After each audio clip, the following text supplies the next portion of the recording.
Hello student, आज अपन last class lesson 8 की class को कंटिन्यू करेंगे। लेसन 8 या chapter 8 human health and disease, मानव स्वास्थ्य एवं रोग। लास्ट क्लास में या पिछली क्लास में मैंने आप लोगों को बताया था किशोर अवस्था, एडोलसेंस के बारे में। किशोर अवस्था क्या है, उसकी समस्या के बारे में, और उससे रिलेटेड कई चीज़ों को मैंने आपको बताया था। आज की क्लास में हम पढ़ेंगे, आज का पहला टॉपिक है व्यसन, एडिक्शन।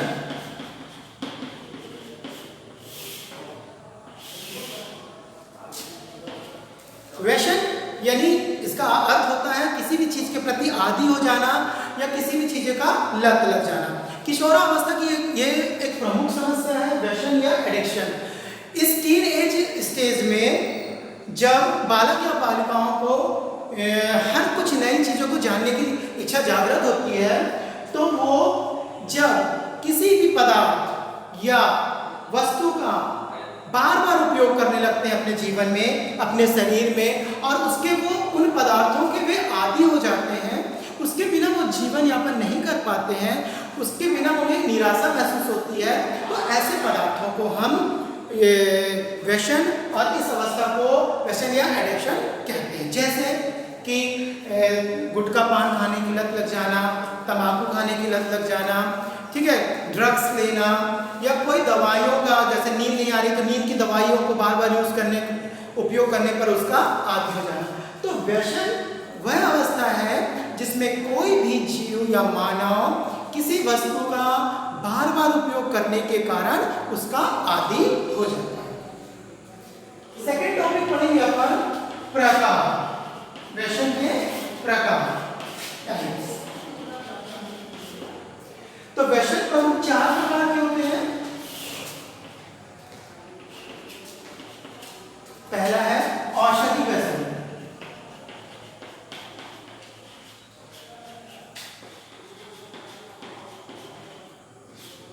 दूसरा है अल्कोहल व्यसन,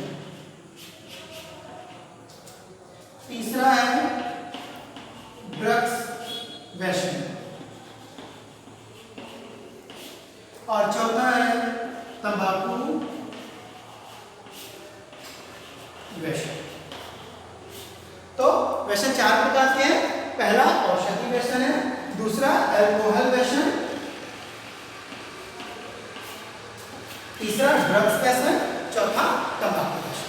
ठीक है, अब इन चारों व्यसन को हम एक साथ पढ़ेंगे। औषधि व्यसन ऐसा व्यसन है या ऐसी आदत है जिसमें मानव को, किसी व्यक्ति को किसी दवा की बार बार आदत पड़ जाती है।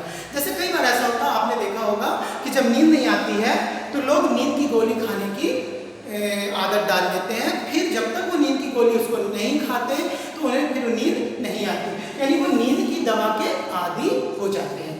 तो इसे कहते हैं औषधि व्यसन। चूंकि ये दवा के रूप में होती है, लेकिन जब इसकी आदत पड़ जाती है तो ये एक हानिकारक हो जाती है।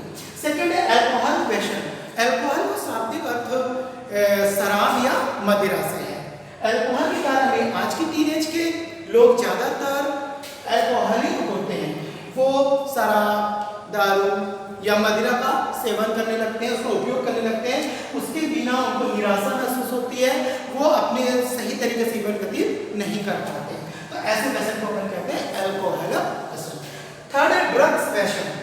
ड्रग्स व्यसन जिसमें लोग गांजा, हेरोइन, कोकीन, मार्फिन आदि के पाउडर या लिक्विड चीजों को बार बार अपने शरीर में उपयोग करते हैं, इंजेक्शन के माध्यम से। ड्रग्स में यूज करते पाउडर से, वो नाक के द्वारा सक करते हैं, एब्जॉर्ब करते हैं। तो ऐसे व्यसन को हम ड्रग्स व्यसन कहते हैं। ड्रग्स व्यसन मतलब नशीली दवाओं का आदी हो जाए। फिर है 4th नंबर है तंबाकू व्यसन। तंबाकू व्यसन आपके सामने अक्सर आप लोग देखे होंगे, आपके आसपास में, आपके परिवार में, अड़ोस पड़ोस में, रिश्तेदारों में लोग पान, गुटखा, तंबाकू, गांजा, बीड़ी इन सब को उपयोग करते हैं। उनके बिना वो जीवित नहीं रह पाते हैं, उनको बेचैनी लगती है और निराशा होने लगती है। तो इन सारी चीज़ों का आदी हो जाना, किनका तंबाकू, गांजा, बीड़ी, सिगरेट, पान, इन सब का आदी हो जाना तंबाकू व्यसन कहलाता है। अब हम व्यसन के कारण पढ़ेंगे, तो कॉमन में कारण बता दूंगा जो कि चारों में यूज हो जाएगा।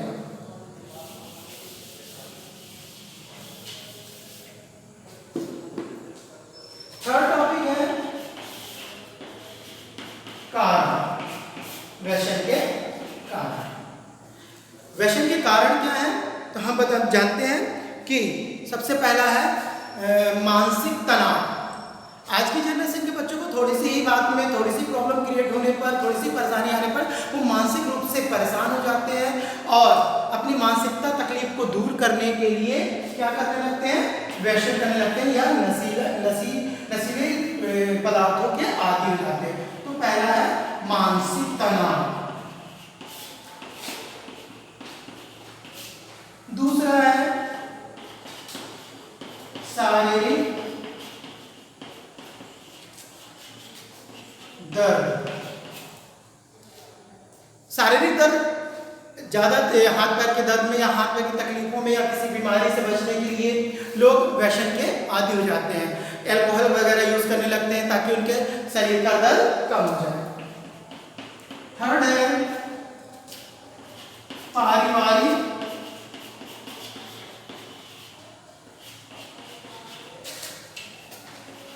माहौल।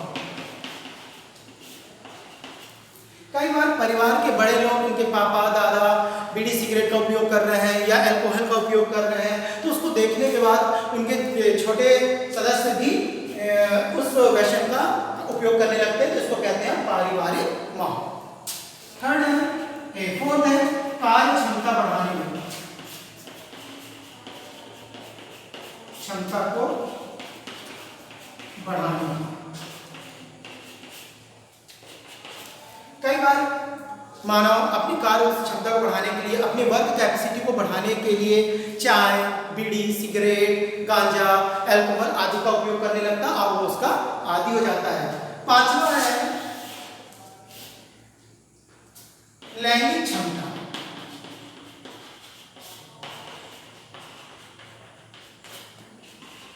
बढ़ाने से।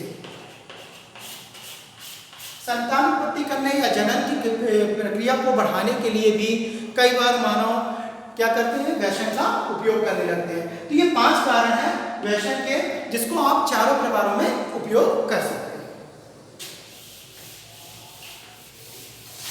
अब अपन पढ़ेंगे नेक्स्ट टॉपिक है 4 नंबर, व्यसन से बचाव।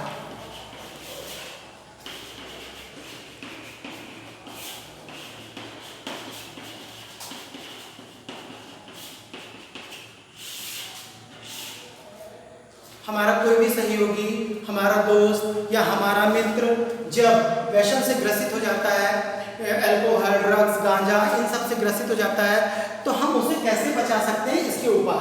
सबसे पहला है शिक्षा। देखिए, शिक्षा सबसे मोस्ट इम्पॉर्टेंट हथियार है हमारा। हम लोगों को शिक्षित कर सकते हैं, व्यसन के बारे में बता सकते हैं, जन को जागरूक कर सकते हैं कि कोई भी चीज़ का व्यसन या आदी हो जाना या उसकी लत लग जाना नुकसानदेह है। सेकेंड हम बता सकते, सेकेंड है माता पिता के सहयोग से।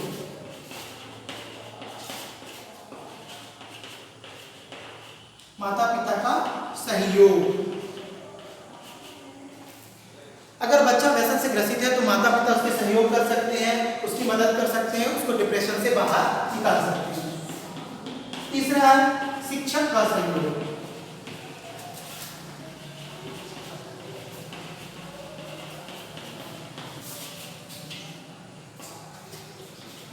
किसी भी जीव या मानव में शिक्षा का बहुत महत्वपूर्ण योगदान होता है। शिक्षक हमें बताते हैं कि क्या सही है, क्या गलत है। जब कोई बालक या कोई बालिका या कोई सहयोगी व्यसन से ग्रसित होता है तो शिक्षक उसको सही रास्ते में लाने का सुधार कर सकते हैं। मित्र, मित्र का सहयोग।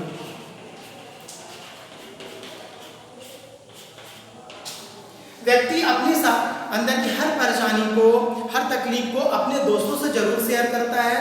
अगर वो किसी चीज़ का आदी हो गया है, किसी चीज़ की उसको लत लग गई है, तो वो अपने दोस्तों को उसका रीज़न बताता है। और दोस्तों की रिस्पॉन्सिबिलिटी होती है कि वो अपने दोस्त को सही राह में लेके आए, वो उसको जिस चीज़ की आदी हो गया है या जिस चीज़ का उसको लत लग गई है उससे वो बचा सकते हैं। तो मित्र का बहुत बड़ा सहयोग होता है। और पांचवा है चिकित्सक की सलाह।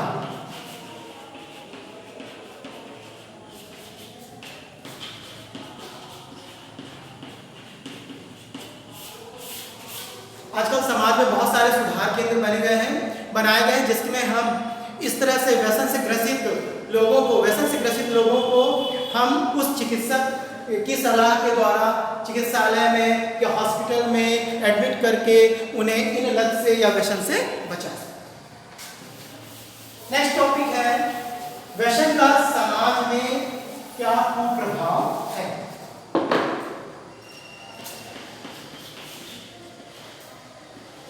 व्यसन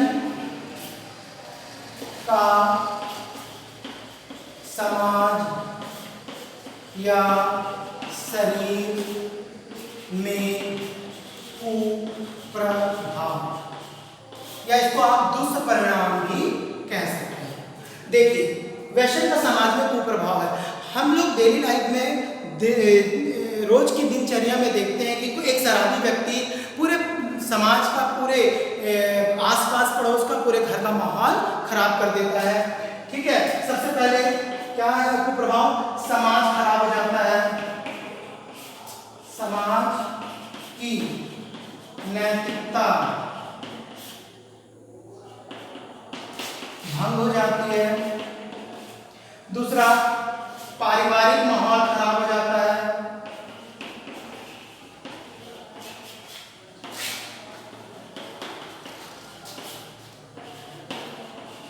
पारिवारिक माहौल खराब हो जाता है।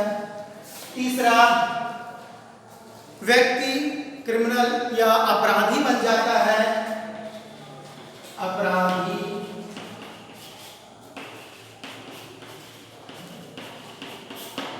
चौथा, सोचने समझने की क्रियाशीलता या मस्तिष्क की क्रियाशीलता कैपेसिटी कम होने लगती है, संतान उत्पत्ति की क्षमता कम होने लगती है, शरीर कमजोर होने लगता है, व्यक्ति बीमार हो जाता है, दुर्बल हो जाता है।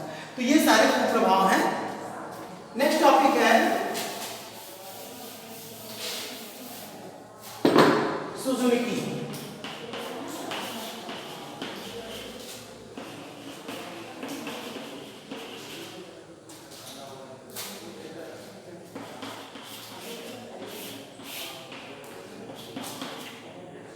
जब किसी जीव या मानव को उसके मानसिकता के आधार पर उसमें सुधार किया जाता है और उसमें अच्छे गुणों का समावेश किया जाता है, उसको जेनेटिकली सुधारा जाता है और नए नए गुण या अच्छे गुणों को उसमें समावेश करते हैं, तो उसको सुजुकी कहते हैं।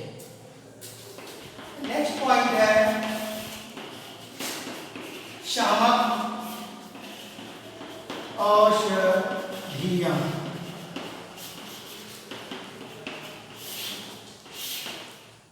शामक औषधियां वे दवाएं होती हैं जो कि किसी भी मानव के आवश्यकता से अधिक उत्तेजित क्रियाओं को कम कर देती है। जब कोई बालक या बालिका एग्रेसिव हो जाते हैं, उत्तेजित हो जाते हैं, आवश्यकता से अधिक खतरनाक व्यवहार करने लगते हैं, तब उनको शामक औषधियां दी जाती हैं। शामक औषधि हमारे मस्तिष्क पर और केंद्रीय तंत्रिका तंत्र पर, सेंट्रल नर्वस सिस्टम और ब्रेन की क्रियाशीलता को कम कर देता है, जिससे हमें सुस्तपना, नींद आने लगती है, रिलैक्स फील होता है, शरीर आराम महसूस करने लगता है और उसकी जो आवश्यकता से अधिक उत्तेजना है वो धीरे धीरे कम हो जाती है और व्यक्ति आपराधिक नहीं होता। नौवां है टॉपिक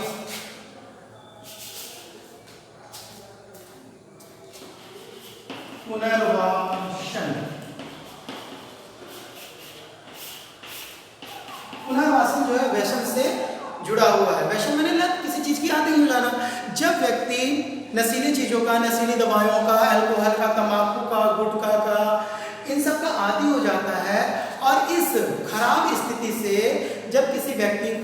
उसकी पूर्व अवस्था में, उसकी पहली अवस्था में, उसकी अच्छे अवस्था में या अच्छी स्थिति में वापस लाया जाता है तो उसको पुनर्वासन कहते हैं। मतलब रोग नशीली दवाओं का आदि व्यक्ति को जब हम चिकित्सालय द्वारा या सुधार केंद्र में ले जाकर उसको इन सारी चीज़ों से छुटकारा दिला देते हैं, वो फिर एक समाज का अच्छा नागरिक बन जाता है, एक नॉर्मल लाइफ बिताने लगता है, तो उसको कहते हैं पुनर्वासन। ठीक है, आज की टॉपिक यही कंप्लीट होती है और इसका आप कमेंट जरूर करें।